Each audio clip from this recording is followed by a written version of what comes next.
사도신경으로 신앙 고백하시겠습니다. 전능하사 천지를 만드신 하나님 아버지를 내가 믿사오며 그 외아들 우리 주 예수 그리스도를 믿사오니 이는 성령으로 잉태하사 동정녀 마리아에게 나시고 본디오 빌라도에게 고난을 받으사 십자가에 못 박혀 죽으시고 장사한 지 사흘 만에 죽은 자 가운데서 다시 살아나시며 하늘에 오르사 전능하신 하나님 우편에 앉아 계시다가 저희로서 산 자와 죽은 자를 심판하러 오시리라. 성령을 믿사오며 거룩한 공예와 성도가 서로 교통하는 것과 죄를 사하여 주시는 것과 몸이 다시 사는 것과 영원히 사는 것을 믿사옵나이다. 아멘. 찬송가 31장 찬송하시겠습니다.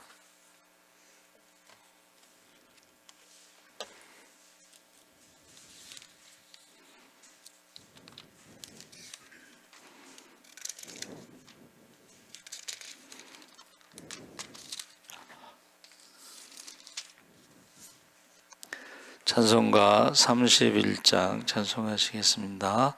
찬양하라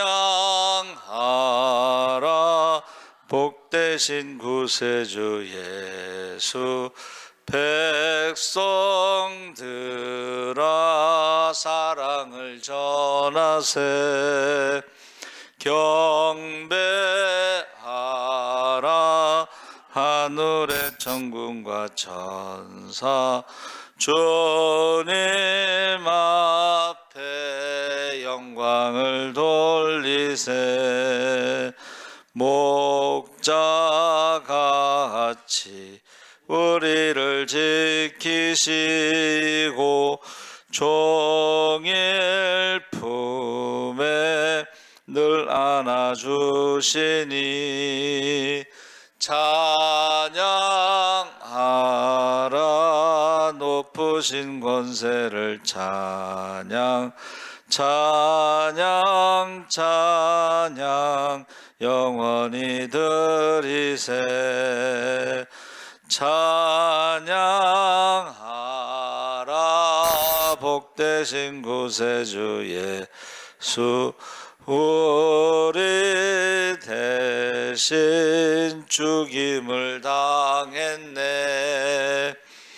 구주 예수 영원한 구원의 소망 경배하며 겸손히 절하세 찬양하라 우리 죄 지신 예수 그의 사랑 한없이 크셔라 찬양하라 높으신 권세를 찬양 찬양 찬양 영원히 드리세 찬양하라 복되신 구세주 예수 천사들아 즐겁게 찬양해 구주 예수 영원히 다스리시니 멸류관을 주 앞에 드리세 구주 예수 세상을 이기시고 영광 중에 또다시 오시리 찬양하라 높으신 권세를 찬양 찬양 찬양 영원히 드리세 아멘. 하나님 말씀은 시편 72편 1절에서 4절까지 함께 읽겠습니다. 853쪽에 있습니다.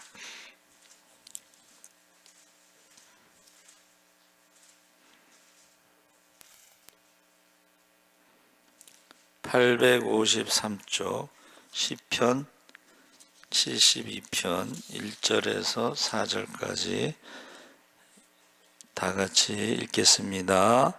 하나님이여 주의 판단력을 왕에게 주시고 주의 공의를 왕의 아들에게 주소서.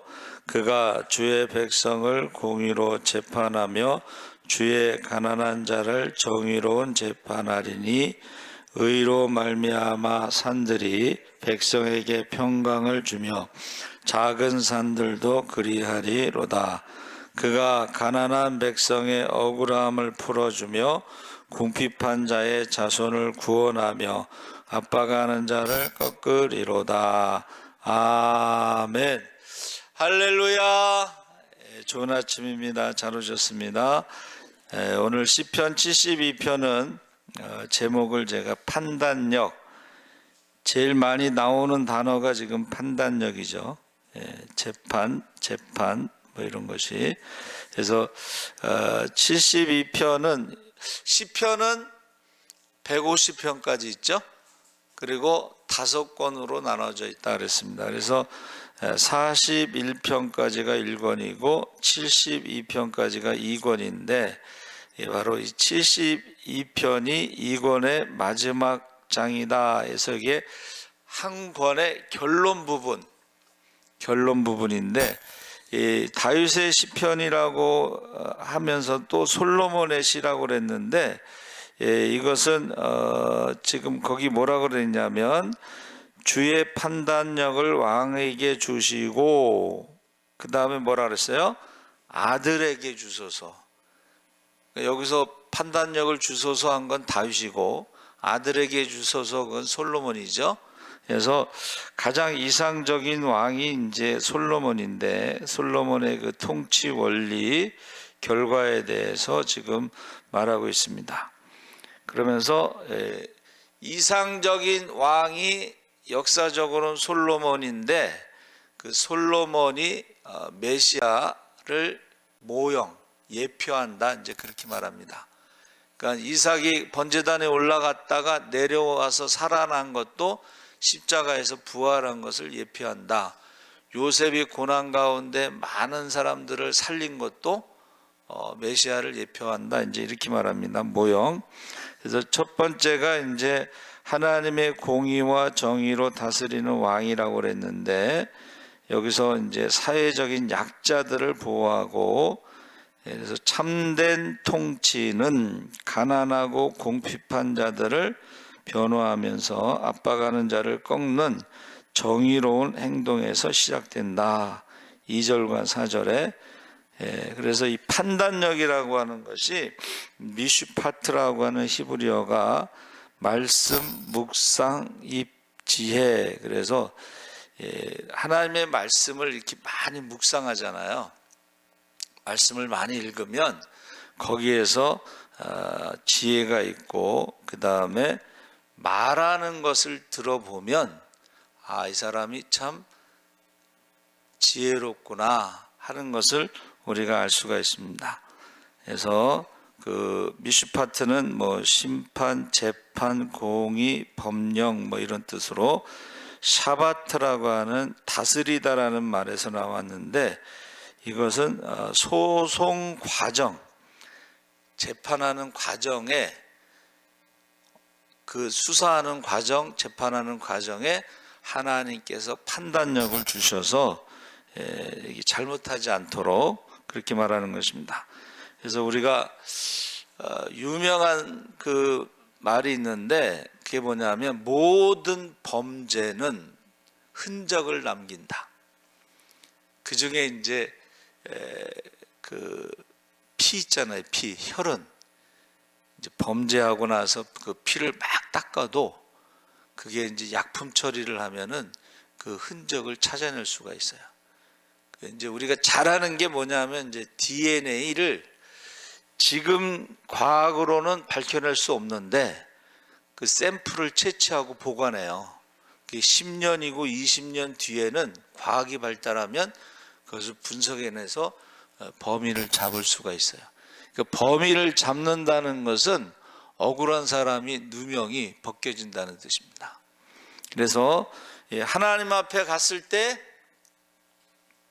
하나님의 심판, 재판에는 실수가 없습니다. 그래서 우리가 보통 재판할 때는 이 증거, 아까 말한 모든 것에는 흔적을 남긴다. 증거. 또 하나는 증인, 목격자. 저와 여러분이 부활의 증인이라는 것은 부활의 목격자. 그래서 사도의 어떤 기준을 어떻게 세웠냐면, 이제 마가다락방에서 기도하다가 베드로가 가룟 유다의 자리를 대신할 사람을 뽑자. 근데 그 사도의 자격이 뭐예요?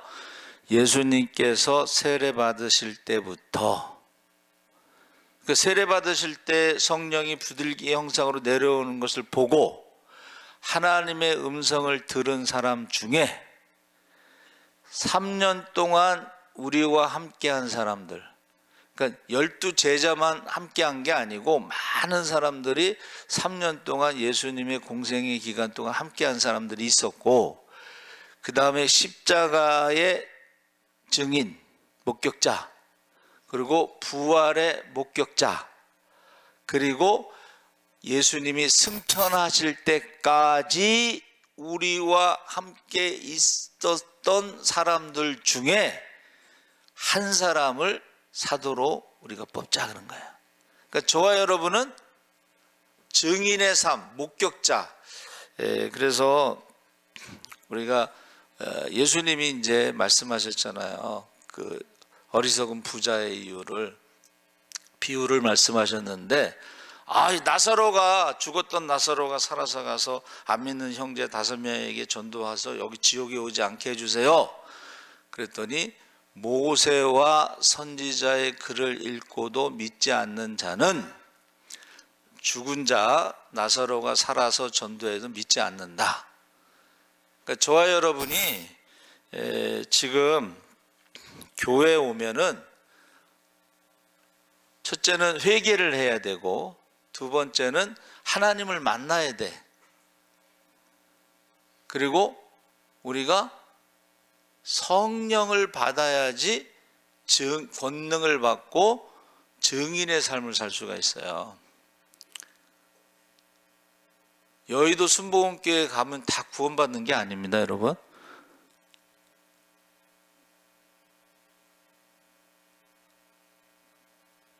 그래서 우리가 지금 성경을 읽고 성령께서 감동을 주어서 우리가 어찌할꼬 하는 어떤 찔림, 회개의 영이 역사할 때에 회개하고 세례받고 우리가 하나님의 자녀로 살다가 성령 충만한 가운데 증인의 삶을 사는 건데, 이게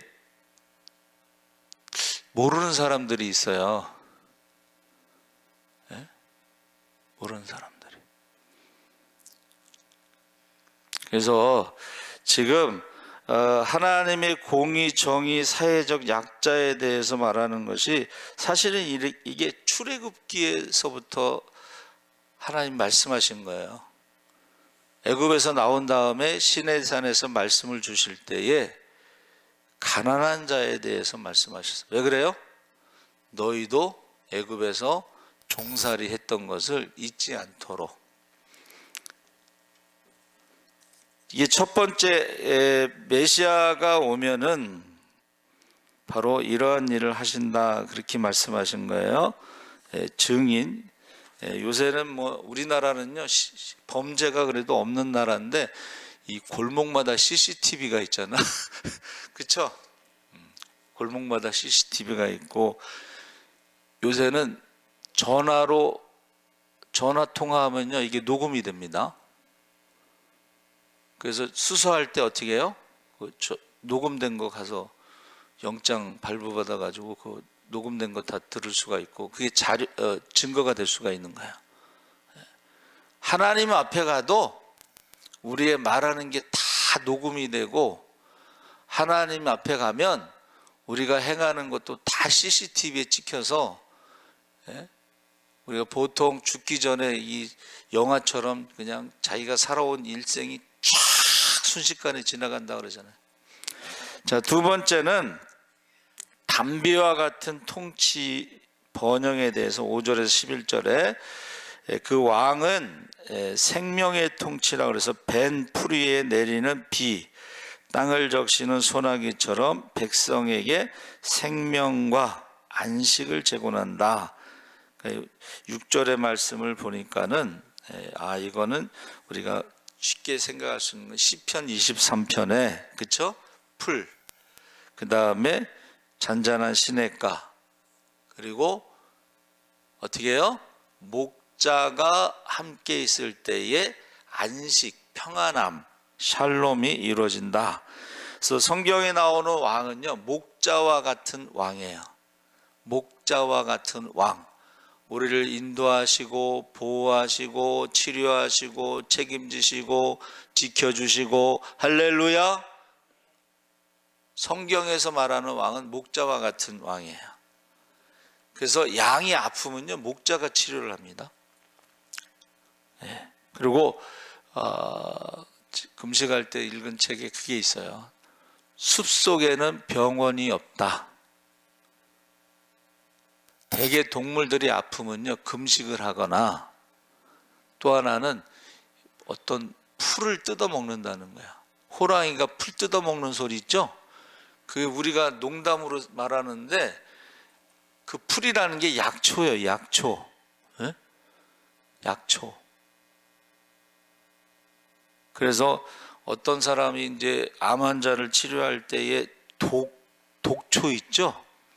그걸 처방하니까는 의학적으로는 난리가 나지. 아니, 독초를 처방하면 어떻게? 근데 그 독이 약효가 있는 거야. 암을 죽이는 약효가 있는 거야. 그래서 사람들이 막 그거를 먹고서 이제 암을 고쳤는데 법으로는 그게 금지되어 있거든요. 그래서 못하니까는 암 걸린 사람들이 그 법을 고쳐달라, 그거 먹고 고치는데 못하게 하느냐, 뭐 그런 말이 있었어요. 자, 담배와 같은 생명력, 그리고 안식, 또 평강의 통치가 있다. 샬롬. 샬롬이라는 것이 이제 임마누엘이 되는 거예요. 할렐루야. 목자와 함께 있는 임마누엘. 그러면서 온 세상 끝까지 확장된다. 7절 8절에 이 말은 메시아에 대한 복음이 전파되는 곳에 이 샬롬이 있다는 거예요. 샬롬. 우리가 이제 가장 큰 게 뭐예요? 죄와 사망에서, 죄와 사망의 종로로 타다가 복음을 듣고, 십자가의 복음을 듣고 우리가 자유함을 얻는 게 이게 샬롬입니다. 또 생로병사의 저주 가운데 어떻게 해요? 예수의 이름으로 생로병사의 모든 고통이 해결될 때에 이것이 샬롬입니다. 그러니까 우리가 세상이 말하는 샬롬이 아니고, 이것은 세상이 주는 평화가 아니고 하나님께서 위로부터 내려오는 샬롬인데 이것을 빼앗을 자가 없느니라. 할렐루야. 예수의 이름으로 죄와 사망의 저주와 생로병사의 고통 가운데 우리가 자유함을 얻었을 때 그걸 샬롬이라고 하는 거예요. 세 번째는 궁핍한 자를 존귀히 여기는 국률. 12절에 14절에 힘없는 자들의 부르짖음을 듣고 그들의 피를 존귀하게 여기며, 13절 14절에 이는 세상의 권력자들이 힘 있는 자의 편에 서는 것과 대조되는 하나님 나라의 통치 원리다. 그래서 이것을 이제 우리가 흔히 한번 따라해보세요. 하나님의 가족, 고아와 가부와 나그네와 병든 자와 옥에 갇힌 자와 레위인들을 하나님의 가족이라고 그러는데, 제가 이제 간디의 비폭력에 대해서 어떤 사람이 설명을 하는데 이렇게 얘기했어요. 가장 큰 폭력은 가난이다, 빈곤이다, 굶어서 죽는 것이 가장 큰 폭력이다. 그래서 비폭력이라고 하는 것은 가난에서 벗어나는 것이다. 그래서 제가 이제 신학교 다닐 때 그 순복음교회 목사님이 그 달동네에 신방을 왔어요. 우리 친구가 그 순복음교회 다니는데 저한테 이제 신방을 온 거예요. 근데 순복음교회 목사님들은 그런가 봐. 정환순 씨, 가난은 저주입니다. 딱 그러고 갔어. 저 신학교 1학년 때 뭐 아무것도 모르는데 정환순 씨, 가난은 저주입니다.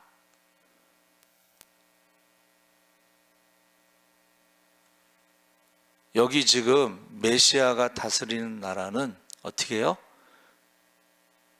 가난으로부터 풍성함이 있다는 것을 약속하고 있습니다. 그래서 우리가 잘 아는 것처럼 복음이 전파되는 곳에는 다 부자가 돼요. 부자. 왜 부자 나라가 되냐면 복음 안에는, 한번 따라해 보세요. 소명, 하나님이 우리를 부르셨다고 하는 소명, 하나님의 자녀라고 하는 소명이 있고, 또 한 가지 소명이 있는데, 한번 따라해 보세요. 직업 소명. 직업 소명이 뭐예요? 하나님이 나를 이 직업으로 부르셨다는 건데 직업에 귀천이 없다는 뜻이에요. 그러니까 기독교 국가는 뭐예요? 직업에 귀천이 없으니까는 무슨 일을 하든지 어떻게 해요? 3D 업종, 하나님이 나를 부르셨다는 거예요. 그러니까 경제가 살아날 수밖에 없어요. 일을 하니까. 근데 직업을 귀천을 따지고 산농공상, 유교에서 산농공상, 장사꾼이 제일 천한 직업으로 보는데, 만약에 지금 시대에 장사를 안 하면 우리나라가 어떻게 살겠어? 그렇죠? 기독교 국가가 잘 살 수밖에 없습니다. 직업의 귀천이었기 때문에. 그리고 하나님이 나를 부르셨다는 것은 하나님의 자녀로 부르셨다는 거야. 할렐루야. 그리고 하나님이 나와 함께 하신다는 것이고, 예수의 이름으로 우리가 기도하면 죄와 사망의 뿐만이 아니라 생로병사의 모든 고통으로부터 우리가 자유함을 얻고 문제가 해결될 줄 믿습니다. 그래서 이 판단력에 대해서 말하고 있는데, 영원한 명성 만복의 근원 15절 17절에 이거는 여러분 딱 생각나는 사람이 누구예요? 복의 근원이 되는 모든 민족이 그를 통해 복을 받는다고 하는 17절에 나오는 말씀이 창세기 12장에 나오는 아브라함의 축복을 말하는 거예요. 지금 아브라함의 축복. 그러면서 메시아를 향한 대망 또 찬양.